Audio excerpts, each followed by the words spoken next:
On this episode of Amazing Websites Television, an online trend that is changing the way we live, the most important strategy for online success, a secret weapon that will give you an unfair advantage against your competitors, how to determine how influential you are on social media, and an easy tool to monetize your videos, articles, podcasts, and music. This episode of Amazing Websites Television is brought to you by Traffic Geyser, a tool no internet business should be without. Traffic Geyser is the most powerful content distribution robot in the world, and you should check it out. It will boost your online presence in a matter of days.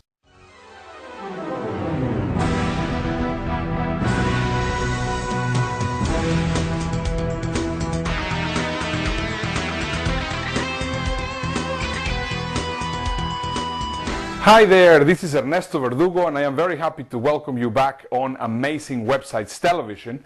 I have some really very interesting stuff to share with you today, and I think I would like to get started with a trend that I have been seeing happening very strongly on the internet, and I think you're also gonna possibly realize that this is already a trend. Possibly you have heard of the term P2P, which basically stands for peer-to-peer.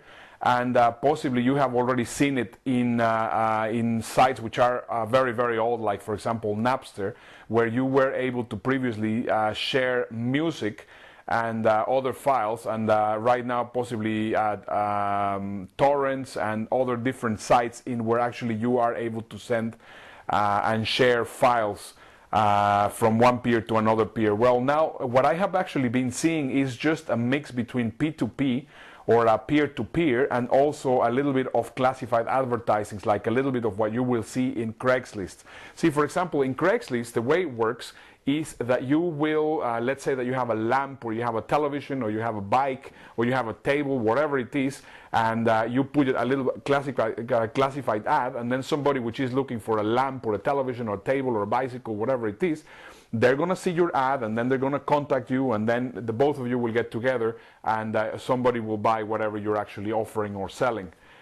This is the way that P2P also is working in another way. But now, for example, the way that I have seen it working is that actually this specific thing has gone a little bit more niched, like in the travel business. In the travel business, for example, I told you already last week about a website that is called Airbnb, where let's say that you have a house, or let's say that you have a cottage, or let's say that you have a room, and you will be able to advertise it. It doesn't matter where you live, and then whoever is traveling to the city where you're actually living will be able to rent this room or this place from you. So that's another way of actually seeing P2P. And now there's also another very interesting there's a number of different sites that are actually working with this specific strategy, and I think it's very interesting, because I think we're going to see it more and more.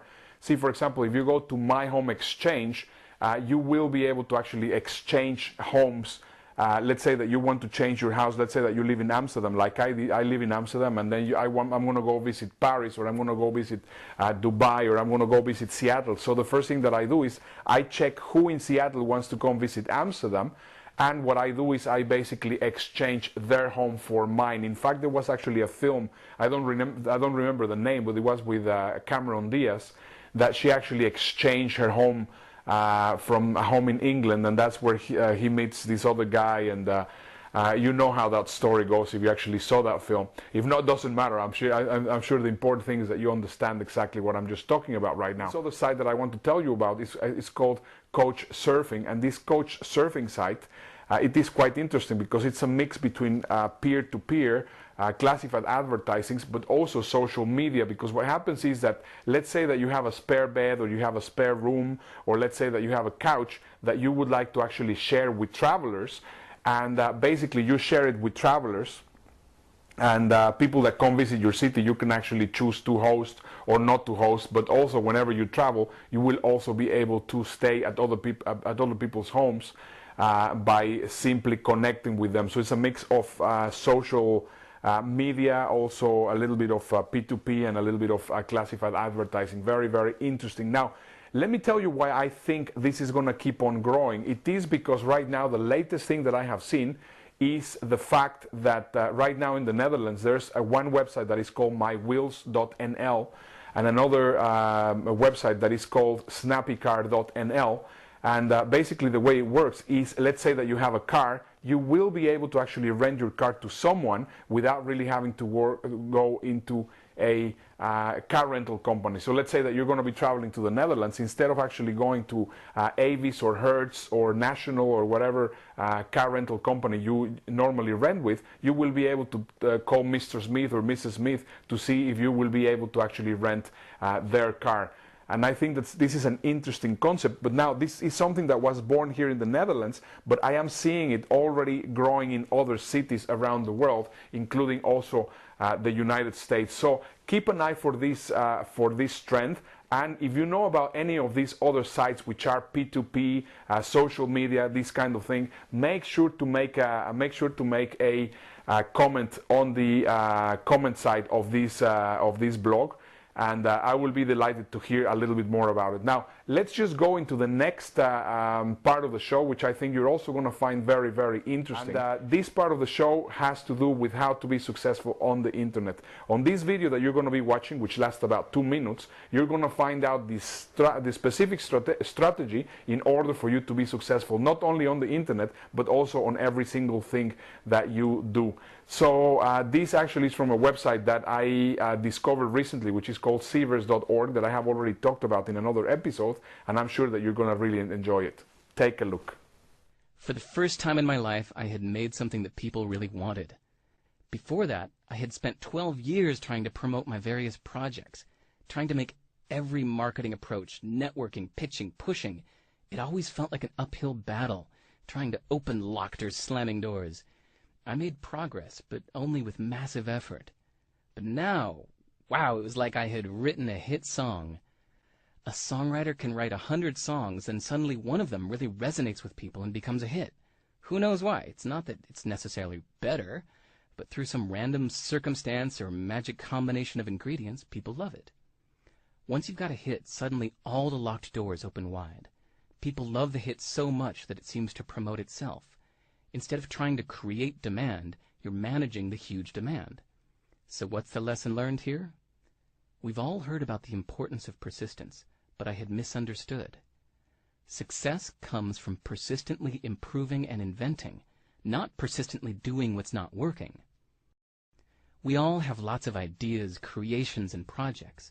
When you present one to the world and it's not a hit, don't keep pushing it as is.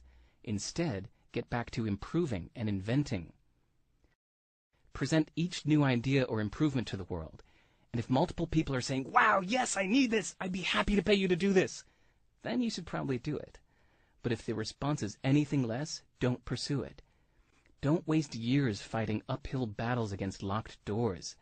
Improve or invent until you get that huge response.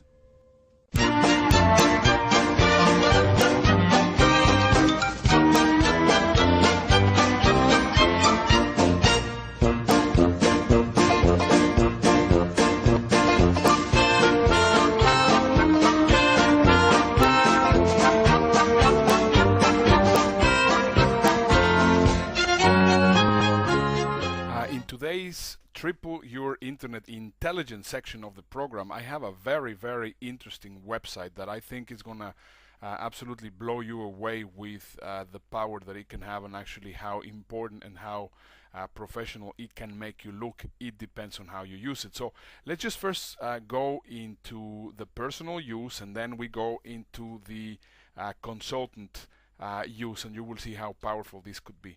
So first of all, let's just go, the site that you need to go is called WooRank. That's WOORANK.com, exactly as you see it here. So it is a free website, and you basically, for example, now let's just do an analysis of my website, which is amazingwebsites.tv. So we click here first of all in WooRank, and the analysis is going to take a few seconds. So right now you will see it's already working, and it's already doing an analysis. And now what it's doing an analysis, it's basically trying to find out all the things which are okay with the site and all the things that need to be improved. Obviously, the higher the ranking, you should always try to aim for about a 60% WooRank or even higher obviously, I mean, right now we will see what my rank actually ranks, and right now we can see that it's 48%, and obviously there's a number of things that need to be improved. So we see basically all the information that it's going to be providing me. So first of all, it says that the traffic estimation is 30,000 to 100,000 visitors per month. That's a very rough estimation. I mean, that's a very, very quick estimation. I think it's not completely accurate, but it actually tells you there how you can actually get a more accurate figure of how many visitors are actually visiting your site. It's telling me that it has an Alexa ranking of 383,000, and if you do not know what Alexa ranking is, I definitely should suggest you that you actually type what Alexa ranking is, and it just basically says, well, you know, I mean, the low rank, actually there's an explanation here so that you can actually see it. There's another website, Quantcast, that is telling you. So you have all sorts of things that is telling you how you can actually improve it, or you can find out more about it. In Compete, I am not listed in Compete, so that I can actually find out who's also another site competing with me. Then, for example, it says I go here into the content. It tells me that it has 18 pages which are indexed in the search engines, and there's these are all the popular pages. Then there's two kinds of SEO, which is inside SEO and off-site SEO. It tells me about the URL, that it has 15 characters, so that's a good thing.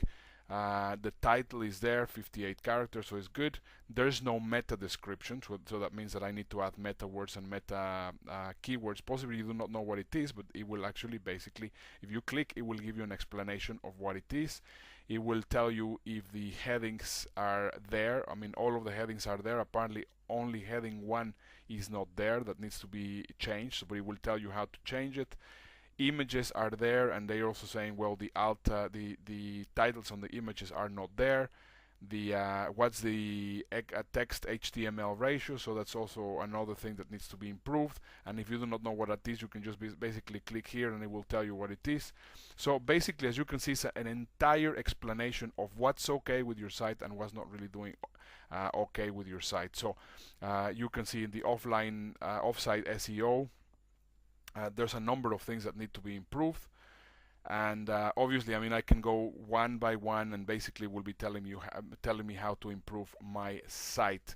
It gives me the usability. I know that it is from a teenager, that there's a favicon. I explained to you a little bit earlier what a favicon was in another of the episodes of the show.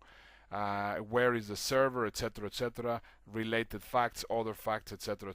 So this is for your own site. So now imagine that you actually get to understand what each of these things is, and then for example, you are becoming an internet consultant, and then you would like to present this information to one of your customers. Well, what you do is you go here to branded reports, and obviously, I mean, you will have to pay a fee.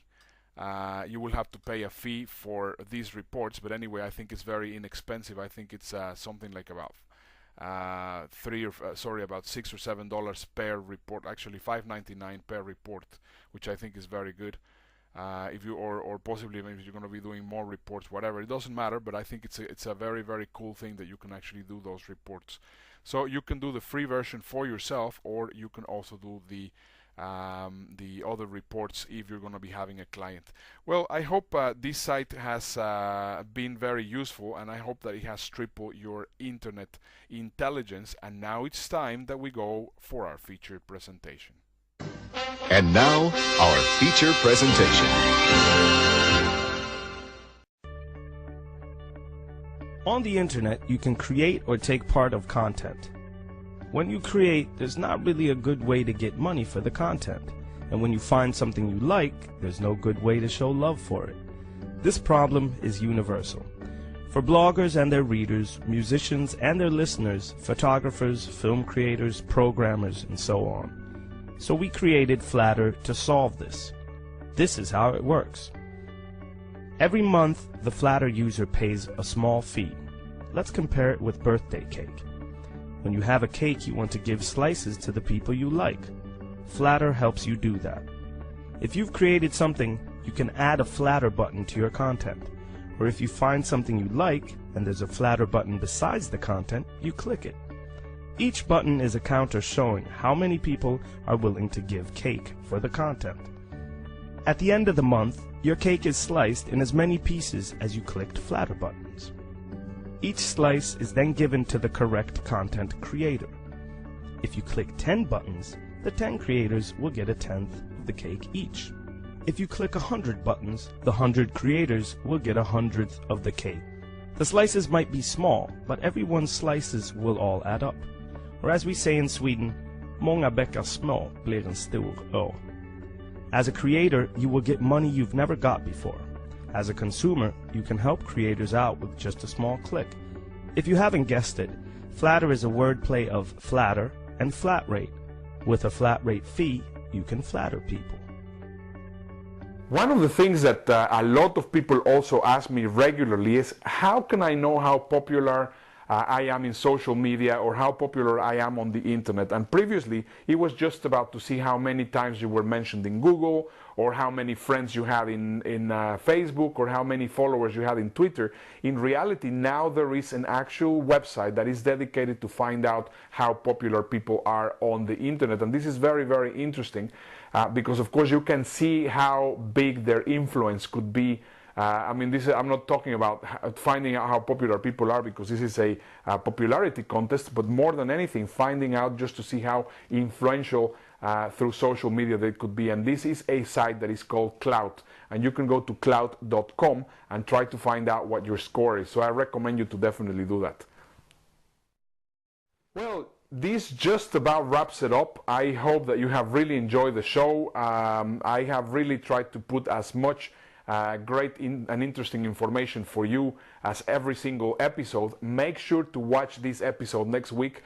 Make sure to let your friends know about the show. It's very, very important that you help me spread internet literacy, and I really count on you to do that. So you can do it in many ways.